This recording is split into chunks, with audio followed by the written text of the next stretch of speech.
Hello and welcome to Angel's Costumes Behind the Scenes. I'm Jeremy Angel. I'm Richard Green. And I'm Jonathan Lippman. Today we're happy to release my interview with Verity Hawkes. Verity is a costume designer that we've all actually worked with. She works in film, TV and commercials. And it was just a really lovely chat with Verity, which I wouldn't expect anything less from actually. No, she's really nice, isn't she? It was lovely, and I was really happy to talk to Verity because she's done so many different style of things and sizes as well with films, TV, and commercials as well, which she's been doing a lot more of in recent years. And I think it's good to have input from someone who doesn't just work in TV and theatre and film. I always get the impression that she's got a good work-life balance in the respect of family and kids, and then juggling the work as per the demands they're in. And I think that that's important, that this is an industry that that has the capacity to contain that factor. And it's interesting as well, she's another person who's made the comment about didn't know anyone in the industry and phoned around and had to try and sort of get her way in herself because she had no other way of doing it. And she went in through props actually to begin with. Yeah, and persistently just kept at it until she got some results, which is good. And she at Wimbledon? Yes. She did a theatre degree at Wimbledon. Yeah. But the other thing is that back in the day when Verity graduated, one of the routes into this industry was through our television industry. Yeah, BBC. Because at that point, the main networks had their own costume departments, and you would have had permanent staffed costume departments at Thames and London Weekend and the BBC and Central and all the various divisions. And the regions, of course, Manchester and Birmingham and BBC Scotland and BBC Bristol and all of those. And they all employed at times up to 10, 20 permanent full-time members of staff plus their assistants. And the thing I found interesting for myself while talking to it was I know Verity as the designer. I haven't worked with Verity before then. I wasn't working at Angels before she was a designer. But it's amazing, again, the people she worked with and how she talks about them. And I know one of them mentioned, Richard, you've spoken to, it's Howard Burden. But I find it amazing when you talk to people because you never know, unless you've come up with them, you don't know they're completely who they've worked with and who's influenced them. And it's always great when people bring up people's names and they're all saying the same thing about them, but when it comes to Howard as an example. Yeah, that's why you always have to be careful about who you're talking to and where, because you never know. Howard was at Wimbledon as well, of course, and he talks about Anne Beverley being one of the lecturers, John Bloomfield's wife. Yeah, John Bloomfield's wife. So again, the connection there, because of course, Anne used to work with John on productions as well. So yeah, Wimbledon certainly when Anne was there seemed to be an inspiration for costume people, didn't it, Jonathan? Very much so. Yeah. When there are just talking with the colleges and things, just on the making side of things, are there any particular courses you look out for more from, or universities, or is it what? When we're looking at the makers and the cutters and things like that, what experience are you looking for? Yeah, it depends very much on who happens to be the course director at that particular time, and they all ebb and flow. And there was one at one point you wanted to grab anybody that came out of Hornsey and certainly Central, but then that particular senior lecturer leaves and is replaced by somebody that perhaps has a different focus, and the accent is more to do with set stroke production design rather than costume. Then there are other colleges that come along with, that they're quite dynamic in their approach. Nottingham, Bournemouth. It's about just knowing who is inspiring their students the most, and you can only tell that by interviewing and meeting the graduate. And of course, ultimately, it just comes down to the person you're interviewing themselves. If the flow of the course may be going in one direction, but if they've decided they want to come in our direction, then that will come out from them very much in the interview and when they're talking to us. Yeah, and Verity makes that point that she realised very early on, after her foundation course, that costume design was where she wanted to end up. But in order to get to that point, she needed to cover all the other bases. given that clarity, she was able to target the costume design practitioners that she thought she would be able to get a job from, and that led to her employment at Thames. We hope you've been enjoying these conversations. We've been enjoying your feedback. If you have any questions, requests, or just any feedback, please email us at podcast@angels.co.uk, or you can visit our website, www.angelsbehindtheseams.com, or you can find us on social media. We're on Instagram, Twitter, Facebook. We are just /costume podcast. And here is my interview with Verity Hawkes.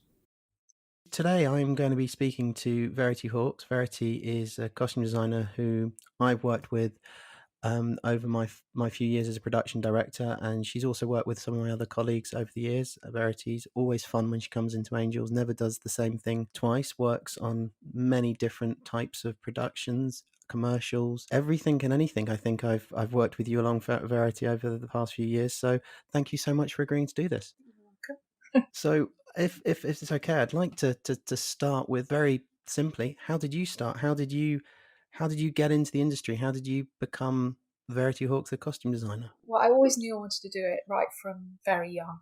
I always knew that that's what I wanted to do. So I did, my O-levels, my A-levels. I knew that I had to go to art school to do it. So I kind of started, and you have to do supposedly you have to do a foundation course. So I did my foundation course, and then I started researching the best colleges to go to do what I wanted to do. And at the time, you could only really, I didn't want to go via fashion. I didn't want to be a stylist. I wanted to do costume. So I decided to do a costume theatre design course. And there were 4 colleges at the time that did it, and I chose to go to Wimbledon. So I kind of concentrated most of my work whilst I was on foundation sort of towards that end. We didn't have, some of the foundations, particularly say for Wimbledon Foundation, had a course, they incorporated theatre design with the view of then going on to Wimbledon Art School into their foundation. But I just tried to lean my projects that I was given at foundation towards that end, so it would be good for my folder. And then Wimbledon, when you apply to a college, I don't know whether it's the same now, but when you applied to Wimbledon back when I applied, which was 86, you had to design to a brief. So they gave you certain shows that you had to design costumes and sets for. And the course I did was everything. It wasn't specifically costume, it was sets, lighting, prop making, scenery making, everything, scenic art, backdrop painting. Everything. Learn everything, teach you everything. Yeah. So that's, and I got in, and then I finished the course. And back before the internet, and back when we had to rely on photocopiers, that you had to go to a shop to get photocopied, I basically and use books. I photocopied my the stuff that I'd done at college, my shows, the stuff that I'd worked with outside directors on, and I just wrote letters and wrote letters and wrote letters, and I continuously got, you haven't got any experience. I didn't know anybody in the industry, so I didn't have an in, and I'd get back, you don't have any experience, and I'd be like, yeah, I know that, that's why I'm writing for you. So eventually this wonderful man who was head of Thames Television gave me a job as an intern, as a trainee, an intern, and I started work in the set design department on a TV sitcom called Freddie and Max, which had Anne Bancroft in it. And I started in sets, and then I wanted to be in costume, so I moved because it was quite a big Hollywood actress. I think they wanted to sort of I wasn't allowed to go straight into the costume department. But then I joined the costume department, and it was with the wonderful Jenny Tate designing, and it just went from there. I then worked with her on 2 projects, had a wonderful time at Thames, met some amazing people, and it went from then. I just kept at it and kept writing letters, and obviously then I'd got experience and I knew people, and it just snowballed. And then I was lucky enough to be asked to assist Howard Burden, who is another ex-Wimbledon student. Really? I never knew you worked with Howard. Sorry. Yeah, that with Howard for years. He did his first, Young Americans was his first film, and that was my first film too. Oh, So okay. we jumped in and did that. And then I worked with Howard for a good few years. Yeah, I did quite a lot of things with him. And then I took a break. I went travelling, and then I carried on, came back. And do you know what? I think I might have, I carried on working for Howard. We did another film, we went to Africa. And then I slowly kind of told people that I wanted to design. I sort of never really told people that I wanted to design when I was assisting, because I always think that was maybe a bit strange. So after I, stopped working for Howard, I sort of just, started doing, and then I got a low budget film, and then I've designed ever since. I haven't really gone back to assisting since then, and that was early 90s. No, late 90s. I think it was 90, 80, early 90s. No, wait a minute, I'm getting confused. Late. Midnight, God, I don't know. Sometime in the 90s I started designing. I can't remember when. I think maybe 93. Not sure. Are there any notable differences that you find to designing today to designing back when you started designing? Yeah, definitely. I mean, the shopping, say if you're doing a modern job, back then there was very limited choice, and there were only a few shops that allowed you to return. So you used to take actors shopping. Wow. Which I cannot imagine doing now. I mean, literally, we used to take actors to camping. They used to go into fitting room, and it was. They were young actors. They weren't sort of really established, but they were actors, and very odd. I can't imagine doing that now. I mean, you bring everything to the actor now. You shop and you can return and you can take things out on App Pro, but I think it was just M&S back in the day. And also now, if you're doing a job that you don't have a huge budget, but you want to have that sort of designer look, I mean, shops now, catwalk to High Street, it's a couple of weeks, that somebody somewhere's done their version of. But back then, they were very, you either shopped in Gucci or you shopped in M&S, and the two didn't meet, so... very, very different. But making wise and workroom wise, no, I think it's pretty similar. Okay. But definitely the internet has made people a little bit more impatient as well. And expecting things to be immediately in front of them because they've thought it up the evening before. Oh, well, why can't you? I saw this on TV yesterday. I'd like to see it as an idea for us. Why can't you make it now? Yeah. And I'd like you to replicate this spacesuit that's taken, either NASA, which has taken 10 years to develop, or I'd like you to, which is fine. You can do that, but you can't do it in a week. That's definitely happens now. When jobs come along, what's it that draws you to a certain job, or what is it you're looking for before you take a job? I think, well, at the moment, if it was a film, it would be predominantly, it would have to be a good script. I think that would. It'd have to be an interesting script. And then, I mean, obviously, if it was an interesting period or it was fantasy or something, that's always maybe more appealing. But if something is a very good script, say, for instance, we're rewatching The Sopranos at the moment, and I mean, that's fabulous. That would be a fabulous thing to do because, the character. So I think it's the script, which then that's about character. And if you immediately fall in love with a set of characters, you can immediately picture how you want to portray them, and that's it. You get hooked in, and it doesn't necessarily have to be set in the 1800 whatever. It can be set in any period. It can be present, any period. You get hooked into the characters and you start imagining how you would do it. So I think it's a script, and I think it works the same with commercials. Really, it's the script. Even though, the scripts are 30 seconds, 60 seconds, it's the storyboard, the ideas, what you can bring to that project that you get excited about. And, that it can be a mad design job or just a great set of characters that you can get hooked into. What's designing on a commercial like compared to being on a film or a TV program? Because when I used to work, it used to be you never used to bump into ADs who did both commercials and did film and TV. It was usually one or the other, and I know they had their reasons of preferring to do commercials over to doing productions, if that makes sense. So is there what's the main difference for you working on commercials versus when you do work on the other productions? I think, I mean, for me, it works the same. It's just all condensed. So it's just all shunted into a much smaller space of time. Like, for instance, when we did that job before Christmas, that it took in everything from 1920s to present day. It was, you would have the same amount of people probably on a film, but it would just be spread out. You'd be able to, you'd have more time. So with a commercial, you have to work with what's available. So I obviously, I came straight to you guys because you have that range and you have that volume of stock, and it's all in one place, because on a commercial, you don't have time to spend traveling around and sourcing things. You don't have time to go vintage shopping.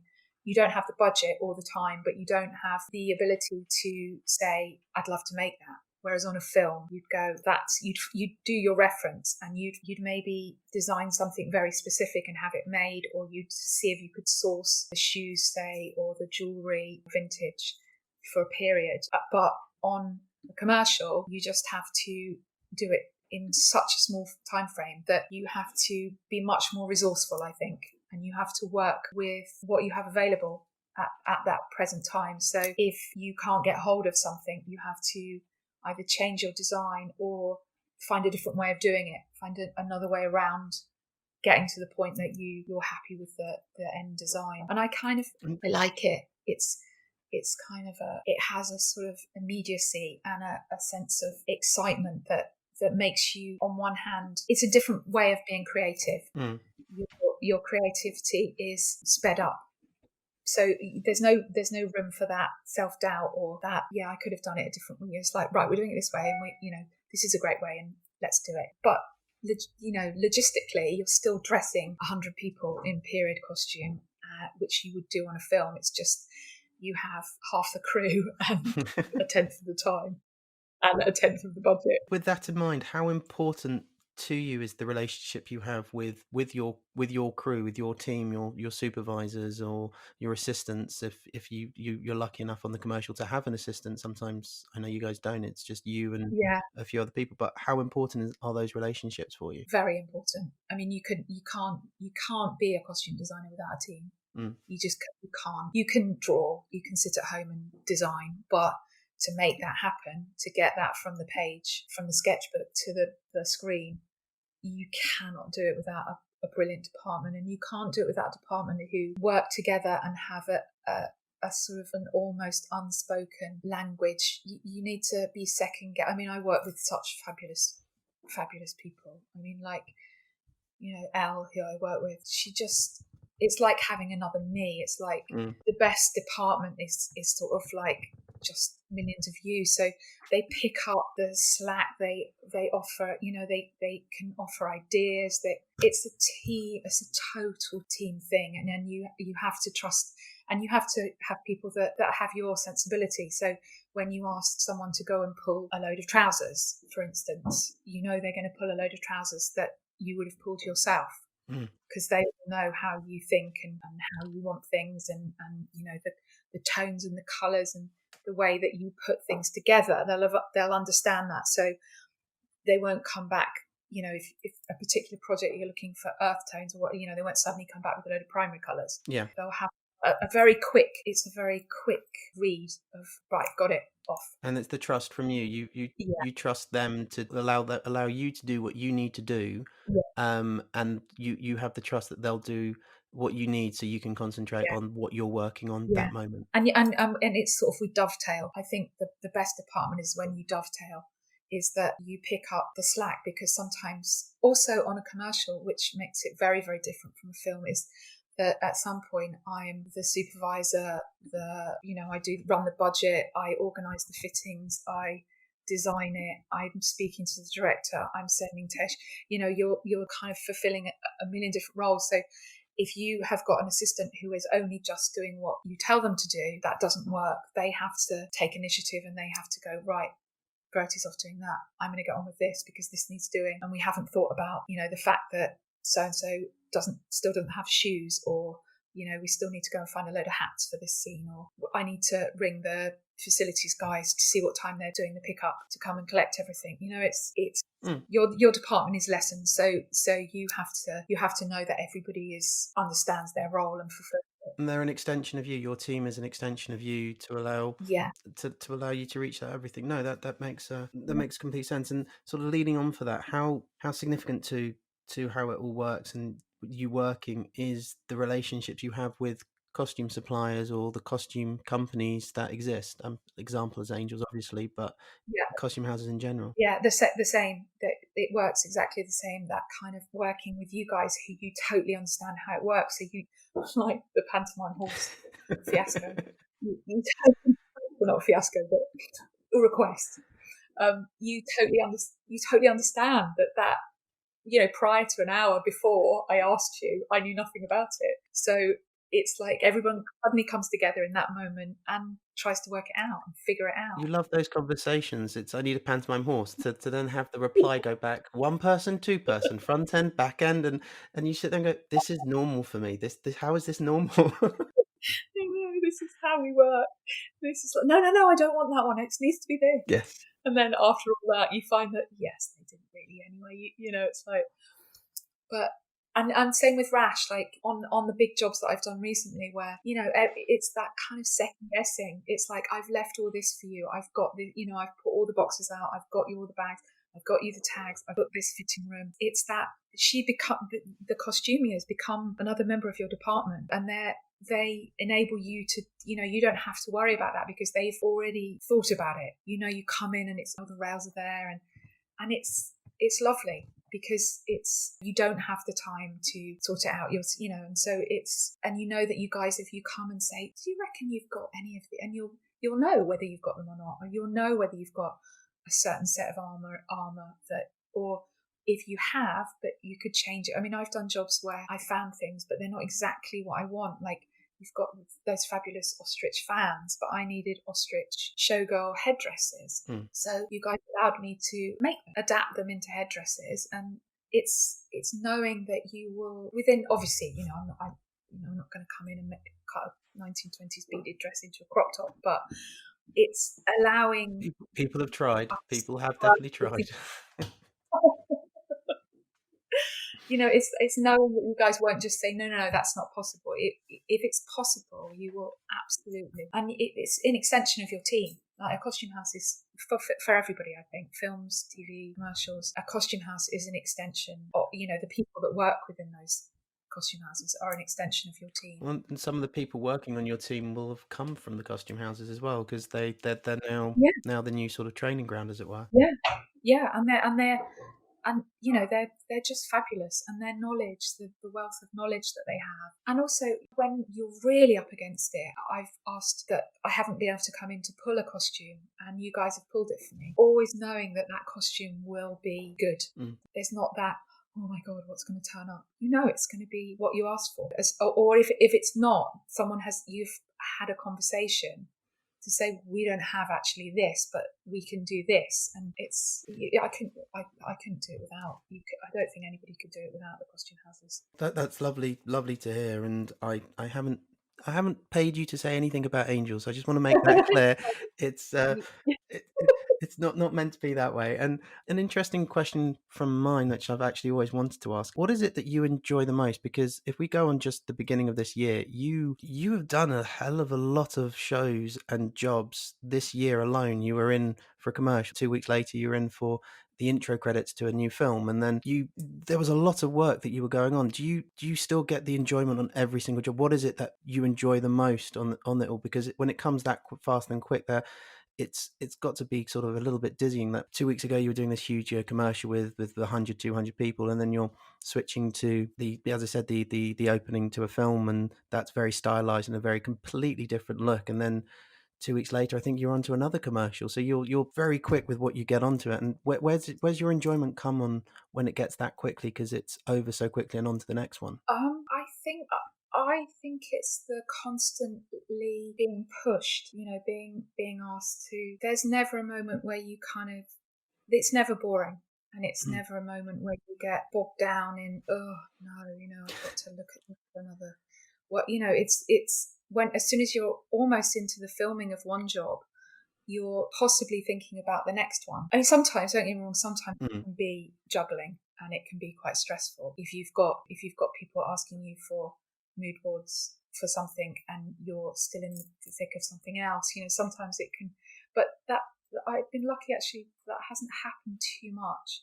It just is sort of a rolls on, I finish one and start another. And yeah, there are overlaps definitely, but I think it's just the difference in everything. You can go from a period job to then, with the Argos ones, designing costumes around furniture, and then you're shopping, and then you're back in the shops. I think it's the difference in everything is so exciting and so creative. And also, the commercials industry is a very supportive industry. Production companies and the crews are very, very supportive of each other. So you're not on your own. You have an incredible support network with your production and your producer and even your directors. Everybody kind of works together and is very supportive of each other. So it's a joyous, creative process. So that makes it lovely as well.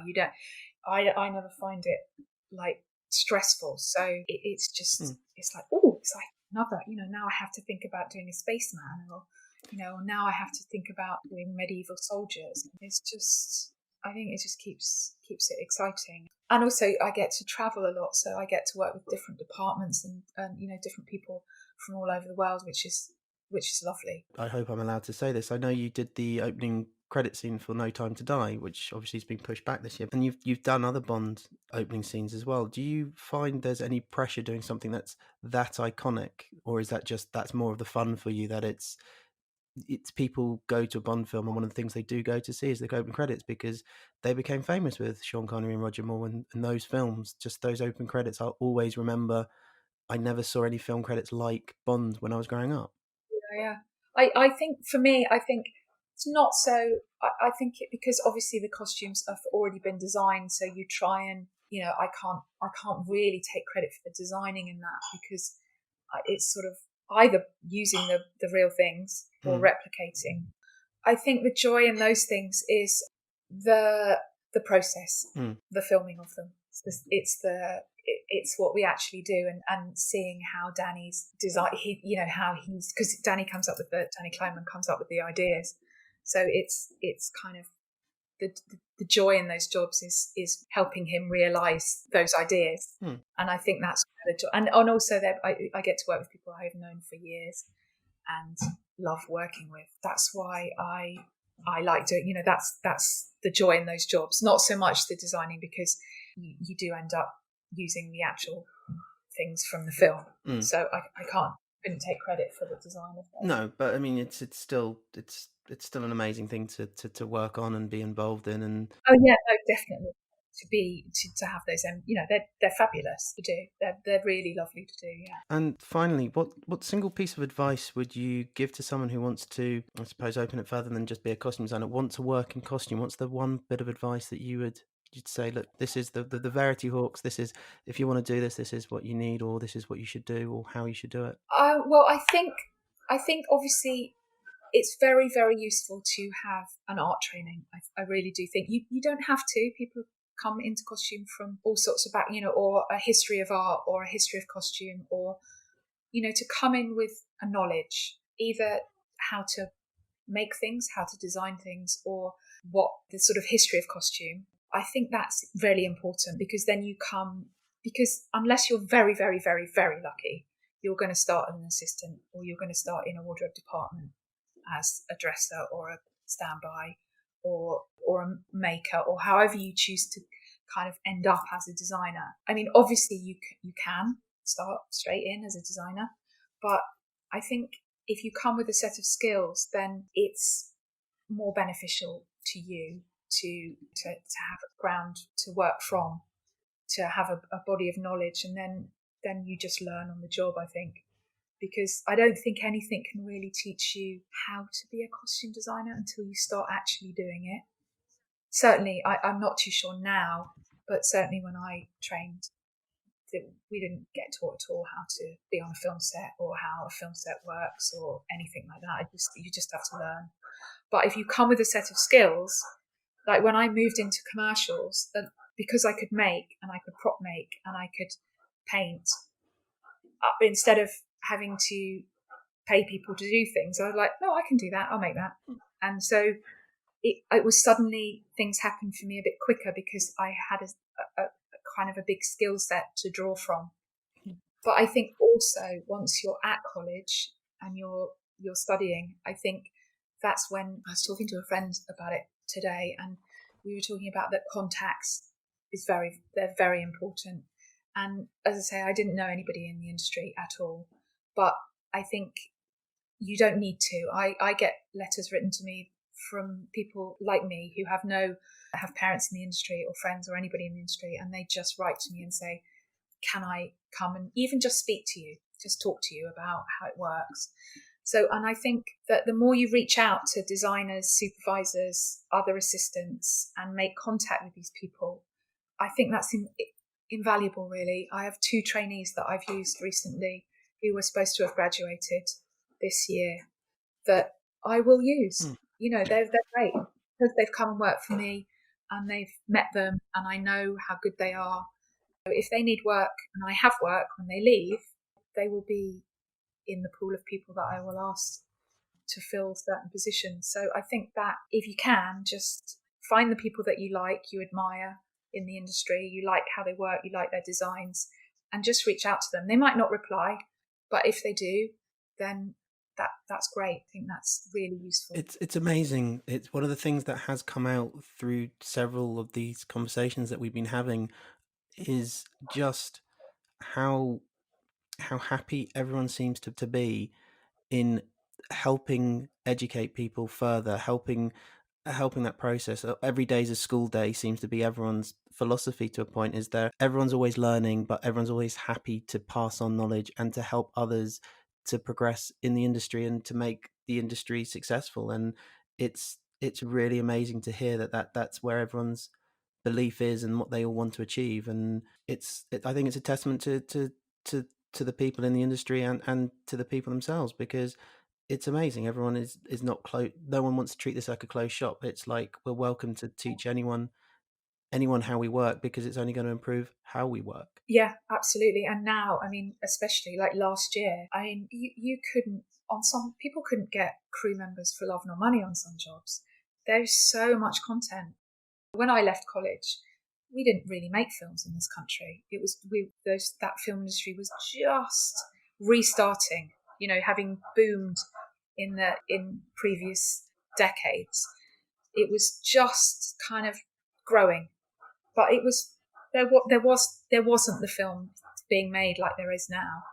Then I think it's the most ideal time to come into the industry, because there's going to be so much work for people. And yeah, and I do think because if you don't train people up, they don't have the system, they don't have the apprenticeships like they did. There's not the BBC journey. They don't exist, those things. So you either write to designers or you come and work for you guys. There's very few options, because even the bigger films, they have such a tight policy around trainees and logistics of trainees. I think as much as possible, as designers and departments, we have to push for those people to be able to help them and come into the industry as much as we can. It's how people are going to get into the, because it is about who you know. And once you've done one project, you've got that on your CV, someone recommends you, and that's how it starts. Yeah, and it's that's the thing that we have at times when we're looking. It's just, where else can we look for people? What are you actually looking for? Because I know my dad's philosophy at times is he'd rather take a blank canvas who's got an interest in toy soldiers, for example, than someone who just as a risk or as a chance, because they've got a passion for something, and that's what we need. And it's making it's how do you find these new people? And you're right, there aren't many avenues, but because there aren't many avenues, people don't know about it as much, which makes it harder for us to find the new people. Yeah, and I think it's really important. I mean, I did reach out to my Angels school because I feel that there's a whole swathe of young children, young people who don't see the industry as a viable means of earning a living or even a possibility for them. I mean, graduates, they know it's out there. They've done their research. They know. But I think, as you said, the whole, there's a whole swathe of children out there that just think it's not for them. They couldn't possibly get into the industry. It must be so impossible. And that's who I would really love to kind of start reaching out to and say, you can. It's got a lot to do with wanting to as well, stamina, and wanting to, because it's not an easy business, and it's long hours, and you have to sacrifice quite a lot if you want to be in it. You gain so much, but there is an element of, you do have to sacrifice certain elements of your life to do it. You've got to start from the bottom, and it's got to work hard. And I couldn't wish to have had any better answer to it, because it's a lot of work, but it's worth it if you've got if you want it, it's there, but you've got to work for it, and you need to just be willing to try. And everything else can be learned.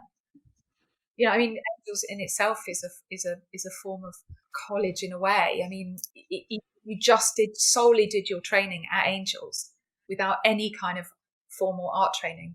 That's perfect. I mean, that's what you want to, if you want to go into costume, that is a perfect way to train. We actually have a conversation with Shelley, who talks about that, and how it works, and how our program's been set up, and the logic behind it. So thank you. It gives me another plug for Shelley's interview.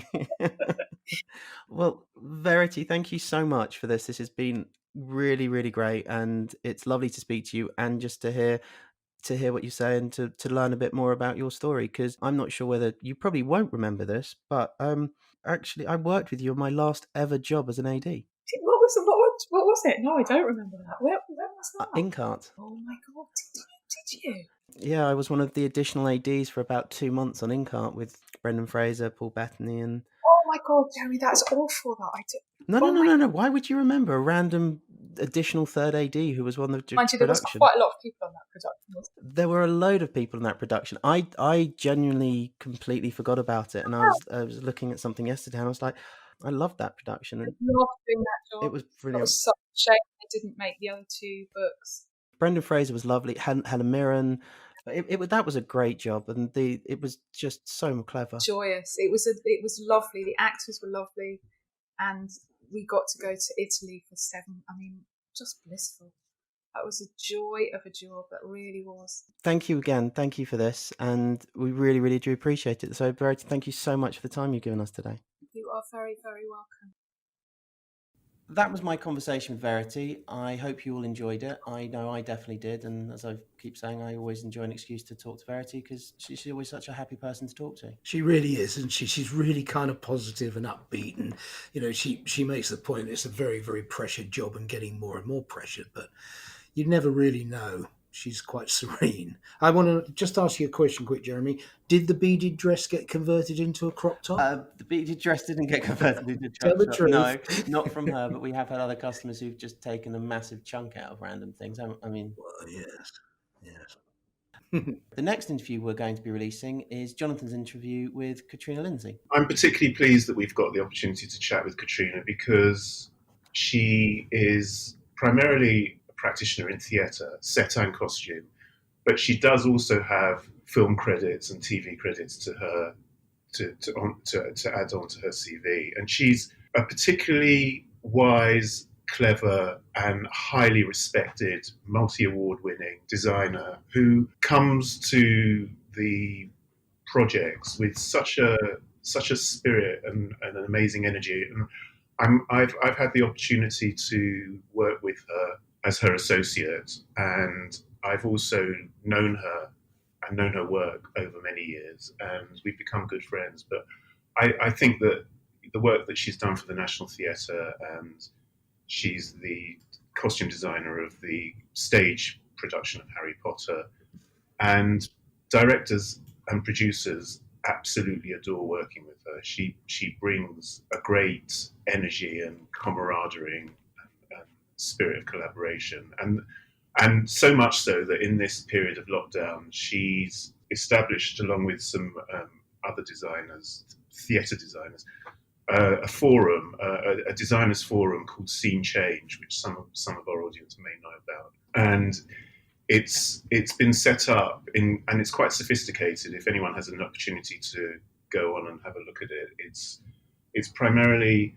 giving a voice to designers within the world of theatre and opera, primarily public performing as opposed to TV and cinema, just to give them an opportunity to express their angst, frustration, joy in the world that they inhabit in these very difficult, compromised times. I have to admit, it's a fascinating interview and one I thoroughly enjoyed listening to, and I can't wait to release it next week. We hope you enjoyed this week's episode. Here is a small excerpt from Jonathan's interview with Katrina.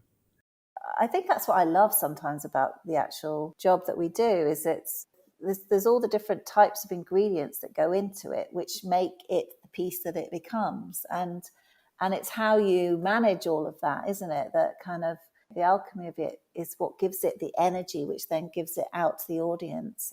I think it's magical. That is magical.